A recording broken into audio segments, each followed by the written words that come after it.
Well, it was just a runner ball chase for the Supernovas to defend their title, but it was not to be.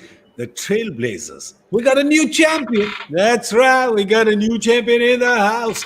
There's not going to be any hat trick. There's not going to be a three-peat.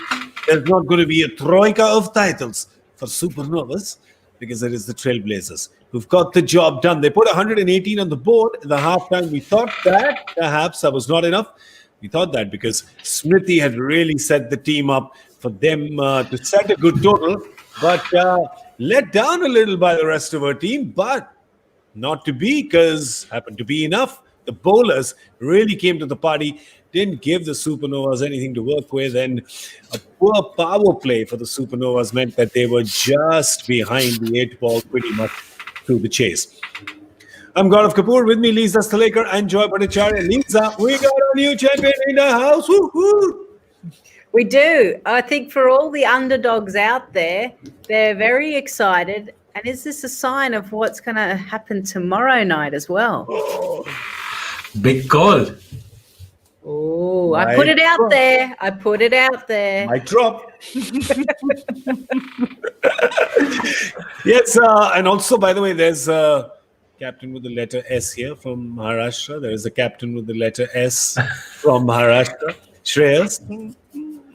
You never know. But anyway, let's talk about the game today. First, of course, Joy, you were right. I was wrong. I thought that this asking rate would not become dangerous at any point in time, but it did with some very tight bowling. And, of course, it helps when you don't hit any sixes.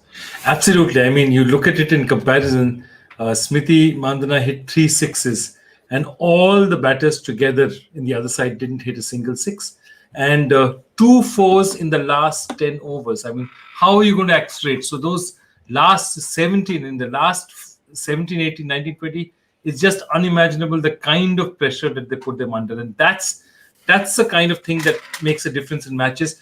Lots of stifling spin, and then they brought back for 1 over, they brought back Jhulan, who's just so disciplined, the kind of length she has and the way she bowls. So once that first, you were absolutely right. The first 6 overs, once they couldn't get there, after that, it was an uphill struggle. And once Harmanpreet got injured, and she was not her normal mobile self, she hit 1-4 and she winced, and then you knew, it's very tough. Because if she can't move properly, she's the only one who had that power after Atapattu got out to be able to score these runs. Yeah, and Lisa, she was was not helping her injury with the singles and the doubles that she had to keep running. Yeah, she seems to have a few little injuries a lot of the time in these matches, and she finds a way to get through. But one thing's for sure, the tight bowling, I think the fact that Chamari Atapattu just didn't have any effect on the power play, that was certainly an advantage to the Trailblazers, because you saw they only scored 20-odd runs in the first 6 overs. So they already were behind. You needed to kind of go ahead of the asking rate to make it easier at the back end, because it was always going to be harder. We've had that much cricket on Sharjah. It's been hot, sticky conditions, and the spinners you saw not only in the first innings, but also now in the second innings as well were just too hard to find fours, even get the ball into the gap. I was a little perplexed, Joy, with the strategy, because for the Supernovas, it was very clear. They had seen how the pitch was playing. It was not a batter-friendly pitch. You knew that the Trailblazers will come at you with spin. It'll be difficult with the fielders out to really get those, to get even the boundaries. As we could tell, the back 10 of the chase had just 2 boundaries. You expected them to just be, I don't want to say harder, because I don't think harder was the right way anyway. I don't think harder was really coming off today on this surface. Just to be a little smarter with their power play batting. I agree. The only thing that I'll give them is that they're playing so little. I mean, literally, they've played 2 matches, And for them to be then after be able to do something like that on a pitch like that. So Jemima probably at that point in time, she didn't bat too much in the first match. She probably would not have known what's the right amount for a power play. So none of them pressed. I mean, none of them showed as much urgency as they could have.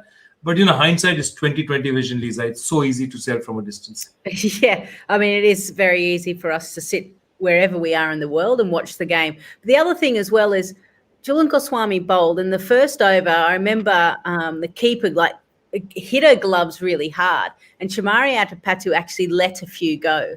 that's where you kind of need to assess, hang on, this is the only fast bowler. This is really the only pace we're going to get. I got to throw the kitchen sink at this. I don't care where it goes. It's got to go somewhere. And I did think they missed a trick there. And like Joy said, it comes down to just purely the lack of cricket that they have had building up to that. So sometimes you're just not clear minded in your plan to chase down a modest total, but on a really, really tricky pitch. Can the modest total sometimes create a false sense of security that I can be, I'm Chamari at Padu, I can be like Marwan and do a little test match, let a few go? Yeah?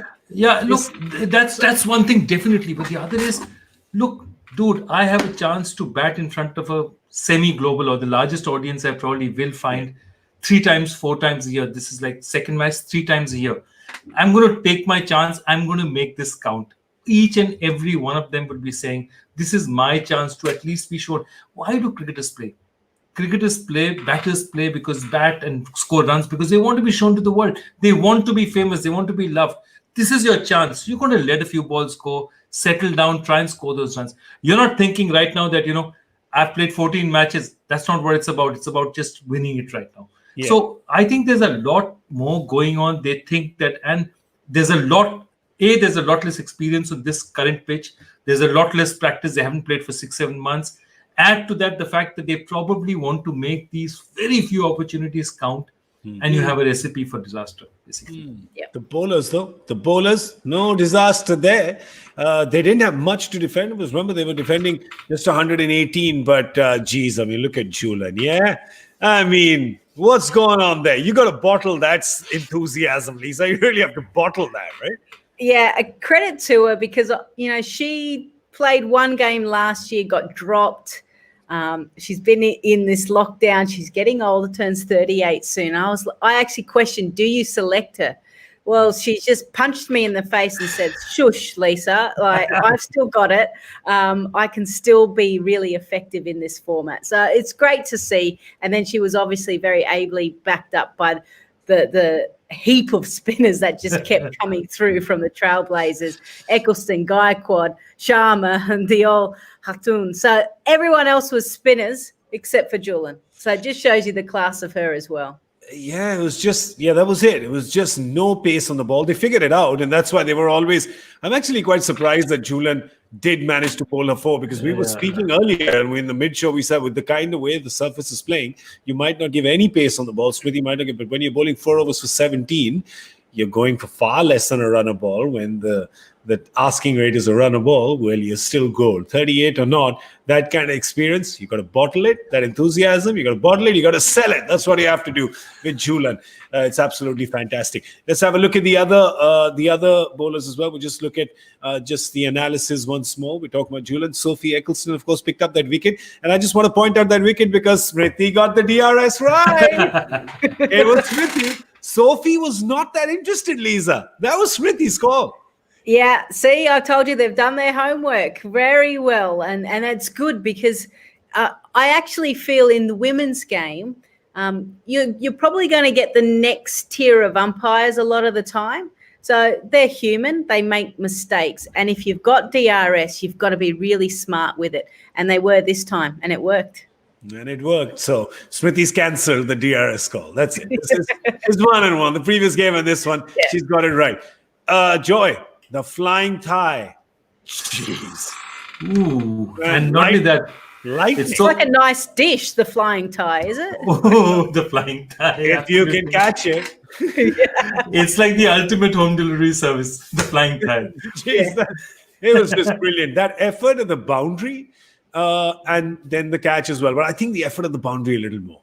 Lisa, you must just, how she thought of how she did it, you must tell us again. Yeah, she was like literally chasing towards the boundary. She thought, do I go head first and try and drag the ball back that way? No. Do I go feet first? No. So she had all of this while she's charging after the ball and goes, no, I'll just do a somersault towards the ball and then flick it back and then just pop up and get it in. Yeah, no worries.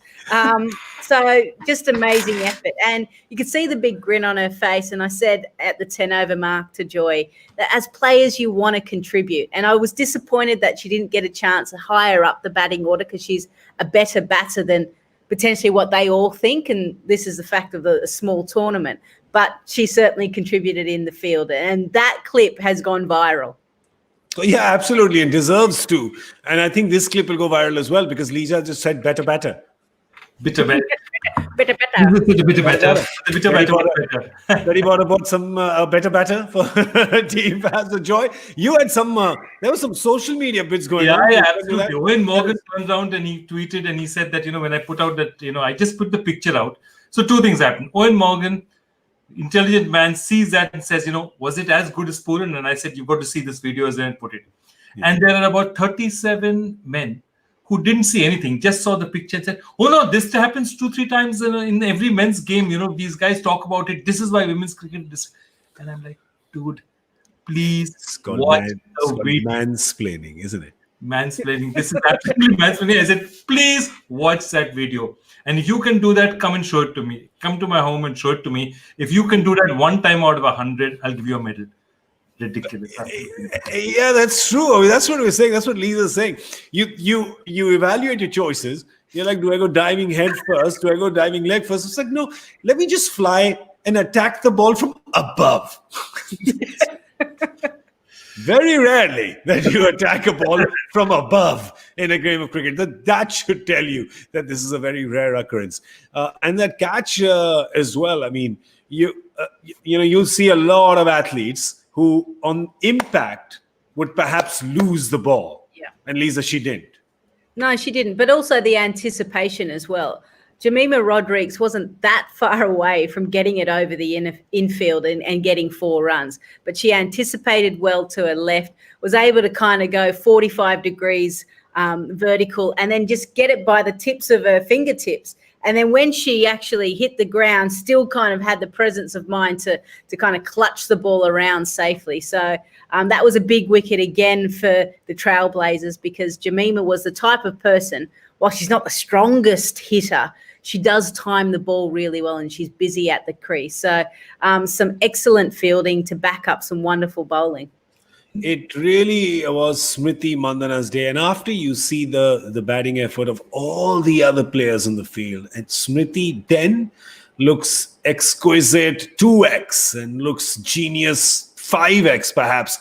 Look at that strike rate, right? Close to 140. So in this game today, there's Smriti, there's Daylight, and then there's a whole bunch of 100 strike rates, right? Just she was batting in another orbit, Joy, on another pitch, in another ground, in another zone, all of them. No, absolutely. And, everyone was talking about it. 3 sixes, the only 3 sixes of the match. Okay. Yeah. All 3 offside. All 3 basically lofted offside shots. That's the toughest shot in the world to hit, inside out over, not for her. Over this thing, over extra cover, over mid-off. She is incredible. And then she timed one and, you turn around and think of, Rahul Dravid's, and there's Gordon the offside, and then there's Saurav Ganguly. And that there was this one shot where, she waited just that fraction extra to beat the fielder. That little extra, okay, now I hit it, it'll hit the fielder. Hold on, I'll wait a millisecond and then tuck. And you just look at it and you say, God, this girl has so much time. She can do whatever she wants to. When the ball is coming on, when Smriti Mandhana is timing the ball, there are very few players as pretty as that. That's in terms of the stroke play in the cricket field. There is just elegance personified. She's just superb. Lisa, I mean, she's got an early call, right? Because she is very young, but if she keeps going like this and growing strength from strength, I feel she'll hang up her boots as GOAT. Yeah, she certainly is on the right path, isn't she? And the amount of records that she's already starting to beat at such a young age. There is so much cricket for her left to play. That's the exciting thing. And the thing is with women's cricket, you tend to have players debut very young. So like Shafali Verma, 15, 16 years of age. Smriti again was in her teenage years. So that means that now, because of the professionalism of women's cricket, they're starting to play past 33, 34. I mean, Jhulan Goswami is 38. You don't see too many fast bowlers like that, but she's definitely got, another 10, 15 years to go. So it's exciting to see where she can take her game because it's extraordinary already. Yeah, and, I've had the opportunity to chat and spend some time with her. What I like is that her attitude to life, and Joy, I know that you've I've spent some time with her as well. Her attitude to life is her attitude to a game, which is she really keeps it simple, doesn't complicate stuff. She's just straight and simple. Yeah, absolutely. She was doing a show which I was privileged to be a part of to help around.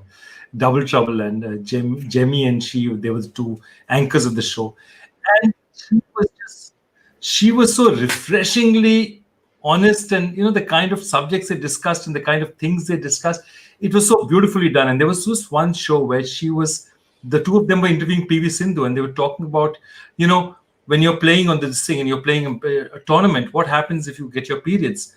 And they discussed it. That's something that would not happen if a man was anchoring there or a show was there.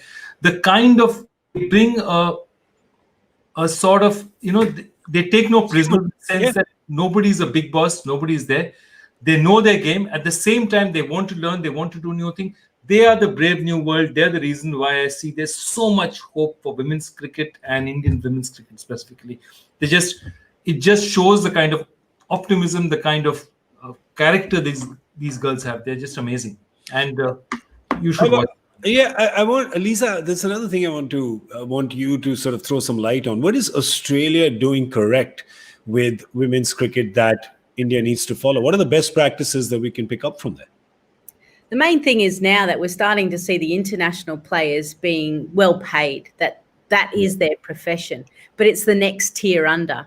And so for here in Australia, the WBBL and the Women's National Cricket League, which is a 50-over competition, our state players are paid. Now, they're still not paid professionally, and I know that that's something that a lot of people are championing behind that, and they're not far off. So they're probably 85% of your minimum wage here in Australia. So about 50 to 60,000 Australian dollars. Yeah. And we're trying to get them up to around that 80. So if you start to have more and more players dedicating all their time to cricket, what that means is they're training at decent times, not early in the morning, late at night, and then trying to fit in work or study. They're eating correctly, they're recovering properly, and they've got more time to work on not only batting, bowling and fielding, but from a strength point of view. And you'll start to see all of that on the field. And we've certainly seen that from the international level. But if you've got young girls pushing and knocking on the door, it just challenges those that are already at the top. And you need that to happen. You need that internal push. You know what I'd said in the pre-show? No crumbs.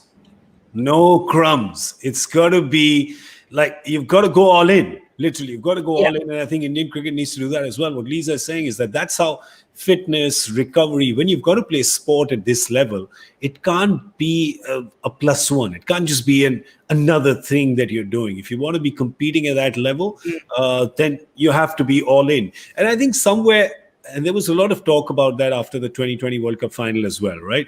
Is the athleticism. There was a big delta between the athleticism of Australia and the athleticism of India at the time. And again, Joy, that comes up to things like, nutrition and training and recovery and, just all those things. Yeah, I'll tell you, I had experience with the under-17 men's football team. And what was the problem? The problem was we did terrific nutrition for a bunch of 25, 30 players. So we got 25, 30 players together, and for 3 years, we gave them terrific nutrition, everything they wanted. That's exactly a lot of what's happening in Indian women's cricket now. There's a core of 30, 35 who are getting great nutrition, great stuff. But the point of it is that means that you're going to get your best players only for them. That's not going to work. You basically need good nutrition, good training practices to reach 300 players, 3,000 players. Then you're starting to talk about numbers that bubble up at the top. Yeah. Our problem here is that I don't think the top level of Indian women's cricket is badly served in terms of nutrition and payments. I think they're badly served in terms of the number of matches they play. They're really badly served there. That's the basic problem with women's cricket in India. But the basic point is that below that level, you just need a much, much, much larger, wider net. And that's what's not happening. And look, when you have that many people, why did men's cricket suddenly start doing so well? Because the IPL casts such a wide net. And you say that, I may not make it to the Indian team, but if I make it to an IPL team I'm made. Suddenly, instead of 11 or 15 people being relevant in India, there are 170 cricketers relevant in India. True. That's a 10x. When you have a 10x at the top level, that's a 10x everywhere level down. And that's what women's cricket needs. Just that much more. And look, there are enough organizations. Again, I go back and say there are enough organizations. You go to a Levers, they have so many brands that are almost exclusively women. You think they're not going to support stuff like this? They are. You ask them the right questions, you offer them the right incentives to be a part of it. They all want to be a part of their journey. Let's just try and do this. That's all I say. Yeah, Joy. I just want to just digressing a bit. Is that your chair creaking? Yeah, that is. I just want to say it's not a good time for chairs in the world, right? I mean, there's a chair that is toppled in America. There's a chair that's toppled today because we had the defending champion who've lost. So just be careful. You're the dawn of Gurgaon. I want you to stay like that. Excited and passionate. Yeah, I believe in this. We can make a difference, and it really bothers me when people don't want to make a difference. That's my point. Oh, that's great. I would just want the reason I was wanting to check is because it's late at night. You're not a spring chicken. I hoped it was your chair, and not like the bones and stuff creaking. So I just wanted to check. Lisa, that was unkind. Please, I know. Let it be noted. Yeah. 1 second. Okay. Yeah. My bones are creaking completely after doing this just every day for the last 50 days. So my bones are creaking. Just on what Joy has said, you've got to look at the men's game, and it's saturated. Like, how much more can we get out of the game?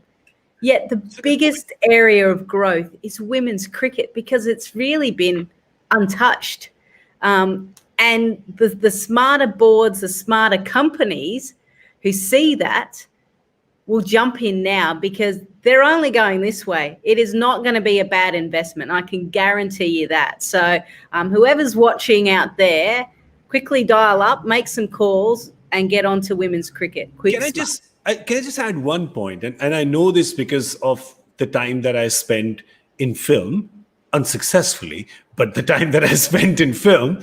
And there was this saying, right, in the perhaps maybe a decade ago, when people were wanting to do independent cinema, right? So they would say, hey, can I make, I've got 10 scripts that I can make in, 3 crores each. And then a producer would come in and say, why would you make 10 films of 3 crores each when we can make one film of 30 crores, right? Can that happen? And that's the point I'm coming to with men's cricket in India. The stakes are just so high, right? The ticket size, you're talking $3 billion, $4 billion. Does that sometimes, and I'm not talking about complacency there, right? And this saturation point of yours, but we're talking about in terms of demand and supply, just becomes like, listen, I can do one IPL for 6 months, 7 months, right? For 6 weeks, 7 weeks. And that's like $3 billion or $2 billion or some have seen something like that. Then do I really need to bother with anything else, right? Joy, I'm just saying, can that be devil's advocate? Can that also, it's wrong thinking. I'm not saying it's correct thinking because these are human beings and not scripts, right? But can that sometimes happen as well? Or has that happened with cricket in India where one thing has just become so large and so all-encompassing that nothing is growing in the shade of that giant tree? So look, I agree with you to one extent that, IPL, men's cricket, and not even men's cricket now, IPL actually sucks in 70-80% of the money in Indian cricket. Then you take the ODIs today, if you go back to the market, I don't think they'll even get the kind of numbers they got last time. And similarly, I feel the test matches also don't get great numbers. So the IPL is really a golden goose. But what I'm trying to say is there are 40,000 people who are advertising in this country. Okay. Of those, there are 100 advertisers who can take projects of 20 crores, 30 crores. That means for Lisa's sake, 5 million, 4 million, $5 million and above. Yeah. There are enough and more than enough people whose ticket size is not that big. They don't have the ability to buy into the IPL. Today, if you want to buy into the IPL on television or as a sponsor, if you're not talking below $5 million, they will not pick up your call. Below $3 million, their secretary will not pick up your call. Below $2 million, their gatekeeper will throw you out of the door. So there's no point. If you have any less money than that, sir, I have 9 crore rupees, get out. The gatekeeper will tell you, please get out of here. There are 37 men standing out there with 8 crore rupees we are not allowed. So where do these guys go? that's a lot of money. True. There is enough. So that's what I'm saying. And the person who taught this to me was an Australian, a man called Ray Hume. He said, mate, you don't understand. Basically, the population of Australia and the population of Mumbai is about the same. So the amount of opportunities that you have in your country, actually not Mumbai, it's South and Central Mumbai. All of Mumbai and its suburbs is bigger than Australia. So what I'm saying is that there are enough people, enough opportunities out there. What does it need? It needs two things. It needs somebody to give them a viable commercial proposition. Don't go there with a bleeding heart. Don't go them, you need to support women's cricket. You don't need to. You need to tell them, what? If we market this right, this is 48% of our population. This is how we're going to market it. This is how you're going to get value for money. These are brands that we want to target. Don't give them a sob story. Don't give them you're doing this for the good of the game. Tell them this is good for their business and it can work. This is the thing, Lisa. His chair may creak. His knee may creak sometimes, but the brain never creaks. No. The brain is smooth. That's what I said. He should be involved in getting this happen. We have decided. Joy. Please report to us tomorrow morning. We don't know where the office is, or if you even have one, but please report tomorrow morning and take this over. I tried to. The gatekeeper told me I didn't have 8 crores and send me back. You will get it from some other people. Yes, you will. We'll just give you a quick look at the final and what has happened. This is the story. The train were put into bat. I'm sure that Harman is looking at that decision and going, why did we do that? Should not have done that. We should have done exactly what we had done against the Trailblazers in the previous game, which is bat first. But the Trailblazers did. Smriti, the captain, taking the game by the scruff of the neck, 68 of 49. Radha Yadav getting a 5-wicket haul. But there was Poonam Yadav who actually stopped all the other players right up front in the game. And then the Supernovas, the captain, battling injury, battling conditions, battling no pace on the ball, but still got to 30 of 36. There was a little support from Shashi Sirivardhane and, of course, from Tanya Bhatia, but it was just not enough. Salma Khatun, 3 wickets, Deepti Sharma, 2, and Sophie Eccleston getting the first breakthrough. And the new champions are the Trailblazers of the Women's T20 Challenge. But Lisa, just a quick word. I didn't get your reaction on the chase, right? You did not upfront as well, like the idea of winning a toss and wanting to chase in a big final. No, and maybe this is old school me as well, but also the conditions. I just really felt runs on board in pressure situations. Given the fact that the players haven't played a lot of cricket, it is a struggle to chase down runs. We saw that at the first 10, 15 games of the IPL, the men's IPL. Everyone struggled to chase. It was always going to be a big ask, and in the end, the spinners are the winners. Spinners are the winners. Spinner, chicken dinner. That's what's happened today. Well, the spinners have been the winners, but we also have one more winner, which is the person who has answered the joy factor question. Now, as you know, Professor Joy does not take any prisoners himself. This was the question. Okay, and I just want to put it in there because it's all inextricably connected with something, with a player that was there today. In what way was Rahul Dravid involved in Indian women's cricket record set in 2013? And the answer was his bat was something that was given to Smriti Mandhana. And she hit the first ever double century in an under-19 match against Gujarat. She was playing with a bat presented by Dravid. And she said, this bat is really special. And next thing she goes in a 50-over match, she goes and smashes a double century. I do know this, though. I know this because Smriti told me this on Breakfast with Champions. She told me she's got Rahul Dravid's bat. But I did not enter the contest. I recused myself. You're a good man, Charlie Brown. Sorry, Lisa, you were saying? I said that I'm sure we don't always use the equipment as an excuse or a reason. But in this case, maybe. Maybe. Yeah, I know. And it's not to do with the equipment, just the fact that she just picked it up. And after that, the shot she hit. Incredible. Yeah. The funny story is that 3-4 years later, Jemima goes and scores a double century in a similar 50-over state list A match. And she gets presented a trophy. The trophy is a picture of Smriti Mandhana. So she's saying, wow, I just got presented with a picture of you. She would have been giving her so much banter over it. Yeah, they do. Sure.